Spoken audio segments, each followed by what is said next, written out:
Alright, hello everyone. Today I'll be the negative. And so that means I'll be supporting the Electoral College. And my opponent, he talks about how it will increase the voter turnout, but the inherent or possible problem with this is that states will then be able to implement programs that maybe incentivize voters and maybe they perhaps turn them or mislead them or maybe point them towards the wrong choice. But more on the voters, the actual voters.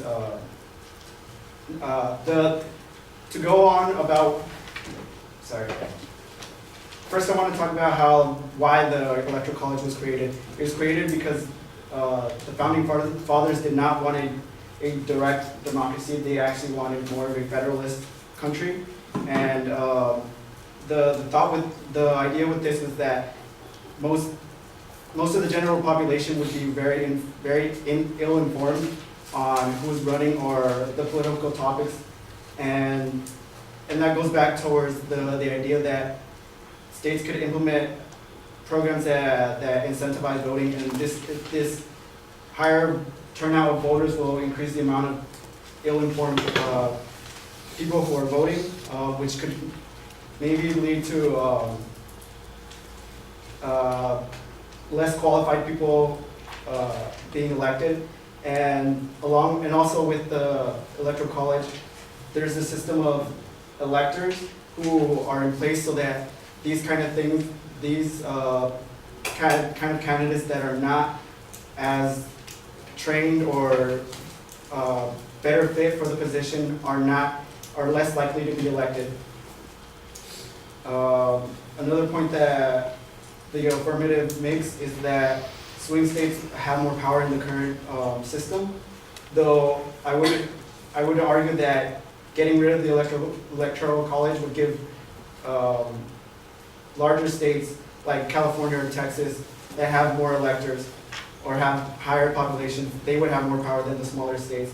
So the current system actually is meant to make it more fair for like smaller states so that they have more influence in our government. And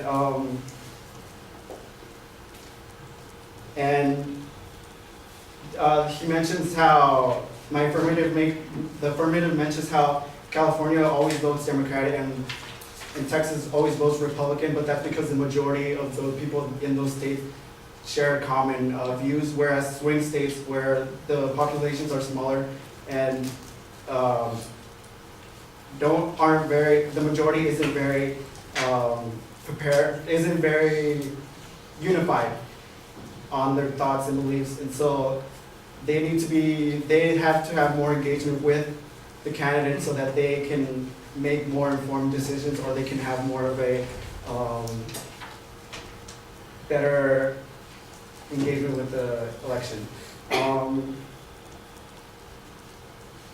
And actually, a quote from Hogan Gillian, who was the advisor of Republican candidate Rick Santorum in 2012 and Mike Huckabee in 2016. He is actually quoted as saying that I would never go to another country fair. I'd never go to a local fish fry. I'd never go to a VFW. Instead, I'd send my candidate to the major city centers on the coast. There's no reason to campaign in Middle America because the votes wouldn't be there. And that's in reference to if the United States was running under a direct democracy, direct vote. And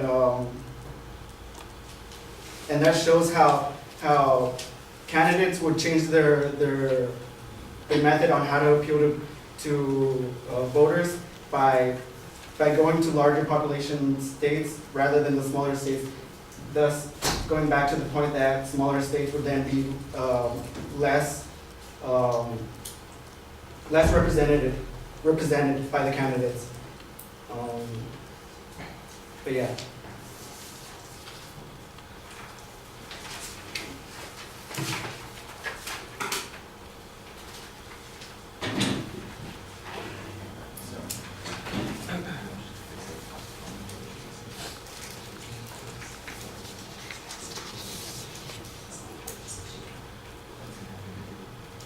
to.